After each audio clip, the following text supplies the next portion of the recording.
Good afternoon, everyone. As the Democratic floor leader in the Kentucky State Senate, I bring you greetings on behalf of myself and our members.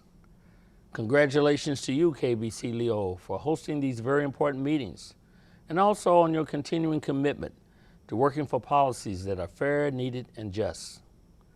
The Kentucky Senate Democratic Caucus is committed to bringing you informed and being transparent about our legislative decisions. Today I want to share with you the status of selected legislation that our caucus supported, some that passed and others that didn't. In addition, there was legislation that passed that we opposed, and some that we opposed that we did not prevail on during the Kentucky General Assembly's 2023 regular session. We'll begin with bills we generally supported that passed the General Assembly.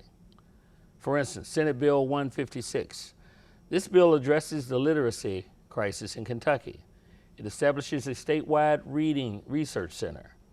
This literacy center is calculated to improve early literacy outcomes in Kentucky through research on early reading models, instructional resources, and evidence-based reading practices. House Bill 551. This bill would legalize, regulate, and tax sports betting in Kentucky, allowing horse racing tracks and the Kentucky Speedway to be licensed as sports betting facilities and allowing bets on licensed websites and phone apps. The bill would enact an excise tax of 9.75% on the adjusted gross revenue of sports wagers placed at tracks and 14.25% on online wagers. Senate Bill 229. Our children deserve protection, and we must ensure that every case of child abuse is properly addressed. Therefore, Senate Bill 229 will improve communication between law enforcement, social services, and other authorities, and it mandates agencies under investigation to cooperate. This measure is designed to improve the effectiveness of child abuse investigations and protect children from further harm. Senate Bill 47, legalize medical marijuana, making marijuana use and sale legal in the state starting in 2025. Kentucky now joins 37 other states that have enacted medical marijuana excess. There's still some blanks that need to be filled in. There are no specific fees for licenses and no specific regulations for dosages. These will need to be decided by a board through the Cabinet of Health and Family Services before it goes into effect. House Bill 594. Essentially, this bill banned gray machines. Gray machines are the slot-like so-called skill games that had been increasing in gas stations and other small businesses over the last couple years. This unregulated activity was banned unless or until there is established a more regulated approach to ensure they are located appropriately, properly overseen, and taxed equitably. Hazing. Hazing is the subject matter of Senate Bill 9. As we know, hazing can have tragic consequences and needs to be addressed more firmly.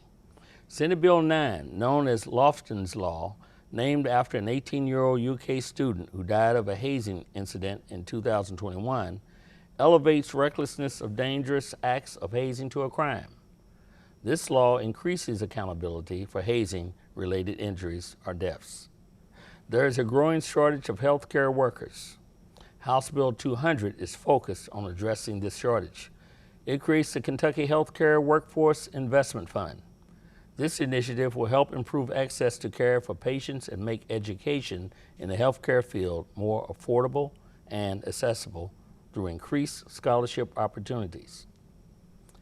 In the area of juvenile justice, the General Assembly passed Senate Bill 162 and Senate Bill 158. Our juvenile system requires immediate reform to ensure the safety and well-being of Kentucky's youth and prevent their involvement in adult corrections. It calls for improvements in detention, data tracking, training, treatment options for emotionally disturbed or mentally ill students, and the enhancement of salaries, staffing ratios, and oversight within the system. This is the intent of these bills.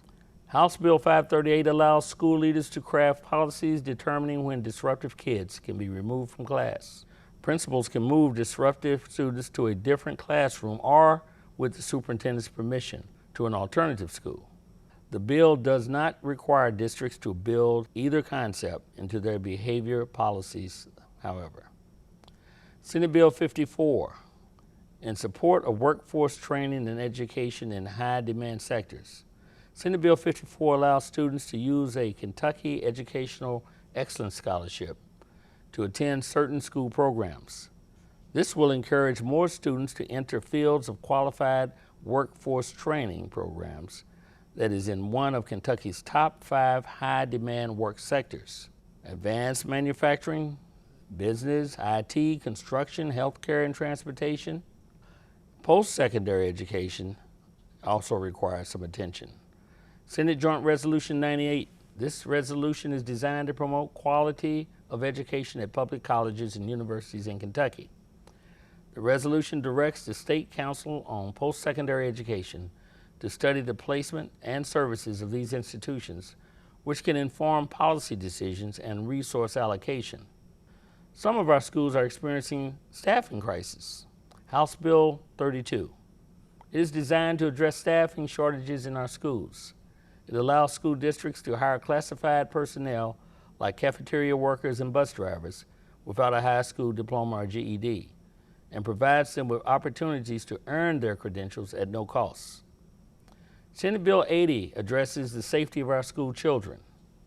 Senate Bill 80 prohibits registered sex offenders from loitering or operating a mobile business near schools, daycares, and public playgrounds or swimming pools.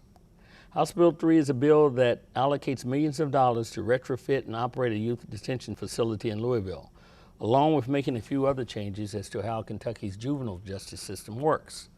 This action was taken, among other adjustments to the system, because of the shift in more sophisticated juvenile detention in various facilities across the state that were observed as not being prepared for that population. The state previously ended services of a detention center in Louisville when it could not come to agreement on costs. Now, to good things that did not pass during the 2023 regular session. House Bill 17 did not pass. It would require the state to fund full-day kindergarten rather than only paying for half-day. In our opinion, that is not a good thing, for obvious reasons. Senate Bill 14 did not come up for a vote either. Senate Bill 14 allows for licensed musical therapists to provide proven benefits to those afflicted by emotional and other maladies. Music therapy can positively impact a person's emotional well-being and improve cognitive development. This should have been a no-brainer in that it is yet another tool that provides health supports, similar to that which we already have in the use of art therapy in the Commonwealth. Another bill that failed to pass was Senate Bill 22. This bill would have allowed the student member of the Kentucky Board of Education to actually vote, which provided a real voice to the insights and perspectives from those directly affected by educational policies, emphasizing the importance of student engagement and representation in educational decision-making processes. And consistent with the current education denialism, there is the fate of Senate Bill 216. Senate Bill 216 promoted the value of incorporating education on the Holocaust into the curriculum, promoting historical understanding, empathy, and the prevention of future atrocities. There were several Senate bills filed on responsible gun ownership. None prevailed. For instance, Senate Bill 84. Senate Bill 84 would allow local governments to tailor gun laws to their specific needs and priorities, taking into account local circumstances and concerns. What does this mean for local government control enthusiasts? Go figure. Then, of course, there is the gun safety storage legislation, Senate Bill 87. Senate Bill 87 and its companion in the House is known as the Baby Dre Law, would hold individuals liable for not properly storing a firearm. Neither of these common sense reforms were even considered. Now, bills passed but opposed by the Democratic caucus. House Bill 1. House Bill 1 would drop the state's individual income tax rate from 4.5% to 4% beginning January 1, 2024. The legislature had previously dropped the tax rate from 5% to 4.5%. Other legislation passed expanded the application of sales tax on items previously untaxed. In effect, there's a shift from income tax to sales tax. If this tax trend continues, there's a concern that the tax burden will be increasingly shifted to those with less income disproportionately. Books in schools. Senate Bill 5. While we believe that parents should be involved in their child's education, Senate Bill 5 threatens the breadth and diversity of educational materials available to our students. It creates a mechanism for parent complaints to potentially lead to the banning of books. We believe education should foster critical thinking.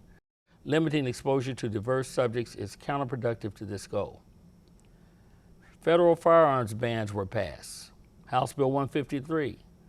In supporting Second Amendment rights, we also need to respect the role of federal law and interagency cooperation. This bill restricts state and local law enforcement agencies from enforcing federal firearm bans or regulations. This bill potentially undermines our efforts to prevent gun violence, and the legal challenges it may face could be costly to taxpayers. It also has provisions that may criminalize law enforcement officers for doing what they are trained to do. Gender-affirming care. Senate Bill 150. Senate Bill 150 bans gender-affirming care for minors and undermines trans-inclusive policies. Such prohibitions will negatively affect transgender and gender-conforming, non-conforming youth, limit physicians' ability to provide essential medical care. It restricts lessons about sex, sexual orientation, and gender identity. It allows teachers to misgender their students and requires schools implement bathroom bans. Then there is Senate Bill 7. The right to collective bargaining is essential to the protection of our workers. Senate Bill 7 hampers this right by ceasing most automatic payroll deductions for union dues. This bill is an attack on organized labor in Kentucky. Religious freedom in schools. House Bill 547. House Bill 547 gives public school teachers and faculty members the right to share their religious beliefs. And while I respect the importance of religious freedom, House Bill 547 could potentially violate the Establishment Clause of the First Amendment, disrupt the educational environment, and could cause feelings of exclusion or discrimination among students and staff of different beliefs. Bad bills that did not pass during the 2023 regular session of the Kentucky General Assembly did not pass, so that's a good thing. On to Senate Bill 50, which makes school board elections partisan.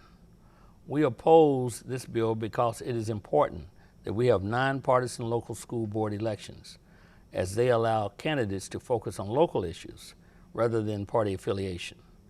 Also, partisan elections lead increasingly to polarization and the risk of candidates prioritizing party loyalty over the needs of the community.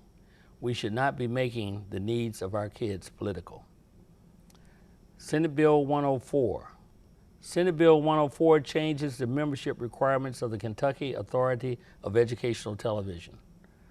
As our public broadcasting service in Kentucky, maintaining independent and impartial boards in educational institutions ensure diverse perspectives and prevents undue influence. By changing it, brings politics into something that should be nonpartisan.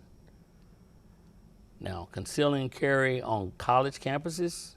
House Bill 542 prevents Kentucky higher education institutions from banning guns on campus. There are potential dangers of allowing guns in schools and government buildings, as it may compromise the safety and well-being of students, staff, and the general public. There is not enough time allotted to provide information on the extensive legislative action, as well as inaction, whichever the case may be. But I would encourage you to engage in the state processes because, even though it is, in my opinion, the majority of our work is beneficial, if not perfect, is beneficial, if not perfect, to the general public. There are instances that we can fall short. It is through your involvement that our good outcomes are more likely. Like you, my colleagues on both sides of the aisle need your constant input. We are driven by the desire to make a difference and create positive change. So thank you for the work that you do and the sacrifices that you go along with. The Kentucky Democratic Caucus and all of its members looks forward to working with you across Kentucky as we continue providing service and in making Kentucky a better place for all. Thank you.